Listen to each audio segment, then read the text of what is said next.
আজকে ছিল মেয়ের আশীর্বাদ, দেখতে দেখতে আশীর্বাদের দিনটাও চলে আসলো। চলো এভরিওয়ান, ভিডিওটা প্রথম থেকে শুরু করা যাক। Hello everyone, good morning. কেমন আছো তোমরা সবাই? আশা করি সবাই খুব ভালো আছো, আমিও খুব ভালো আছি। সকাল সকাল ঘুম থেকে উঠে গিয়েছিলাম, বিয়ে বাড়ি বলে কথা, সবাই যে যার মতন কাজ করছেন। তো আশেপাশটা আমি একটু মেয়ের সাথে ঘুরে দেখছিলাম, আমার কোনো কাজ নেই আমার মেয়েকে দেখা ছাড়া। সো মাছ কাটা হচ্ছিলো এখানে, সেটাই একটু এসে দেখছিলাম।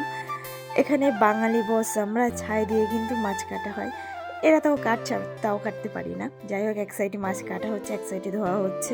সকাল সকাল রান্নাও বসিয়ে দেওয়া হয়েছে, যেহেতু অনেক কিছু রান্না করতে হবে। এই জন্য মেয়ের মেকআপ আর্টিস্টও চলে এসছে মেকআপ করার জন্য। সো সেটা একটু দেখছিলাম। আর তারপরে আমি স্নান করে এসে ফ্রেশ হয়ে আমিও রেডি হয়ে নিলাম, কারণ এক্ষুনি লোকজন সবাই চলে আসবে। সো এখানে আমরা এবার ফটোশ্যুটের পালা, যেটা সব থেকে ইন্টারেস্টিং পার্ট মেয়েদের কাছে। একটু রেডি হবো, একটু ফটোশ্যুট করা। ফটোশ্যুট করানোর জন্য নিয়ে গেছিলাম একটু সাইডের দিকে। এর মধ্যেই ডাক পড়েছে যে চলে এসছে ওরা কিছুজন, তোমরা বাড়িতে চলে আসো। এসেই তো প্রণাম করতে শুরু করে দিল।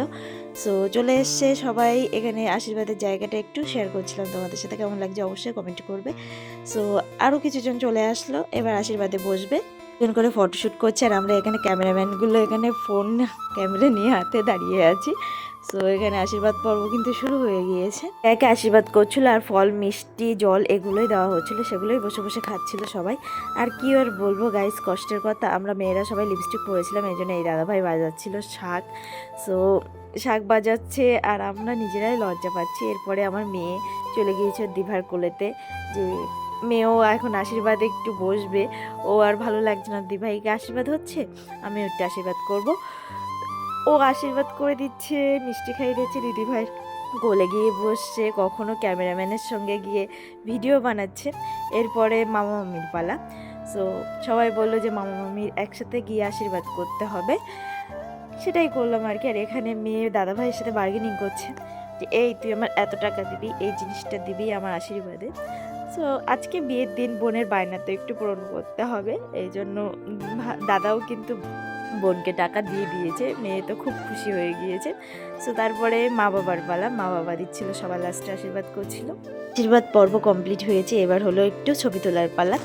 এই তো মনে হয়েছে কিছুদিন আগেই আমরা ছেলে দেখতে গেলাম সবাই মিলে, এর মধ্যে বিয়েটাও চলে আসলো। এটা কিন্তু 1.5 বছর আগের কথা বলছি গাইজ, 1.5 বছর ধরে কিন্তু দেখাশোনা হচ্ছে, আর 1.5 বছর পরে বিয়ে হচ্ছে। তাও তো মনে হচ্ছে এই তো সেদিন সব কিছুই হলো। সো কীভাবে যে এত তাড়াতাড়ি দিনগুলো চলে আসলো বুঝতেই পারলাম না। এরপরে খাওয়া দাওয়া করার পরে সবাই চলে যাচ্ছিলো, সবার সাথে একটু এগিয়ে দিচ্ছিলাম আর কি।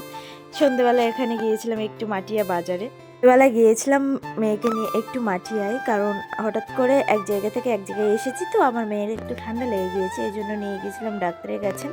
এখানে ডাক্তার দেখিয়ে ওষুধ নিয়ে চলে আসবো এখন বাড়িতে। এতে বলতে আমার বাড়িতে না, ননদের বাড়িতে। সো এই কদিন এখানেই থাকতে হবে, এইটাই অনেক লেট হয়ে গিয়েছে আমাদের বাড়ি আসতে, আমার ননদেরা বলছে। সো যাই হোক, দেখা হচ্ছে নেক্সট কোনো ব্লগে। ব্লগগুলো ভালো লাগলে অবশ্যই লাইক কমেন্টটা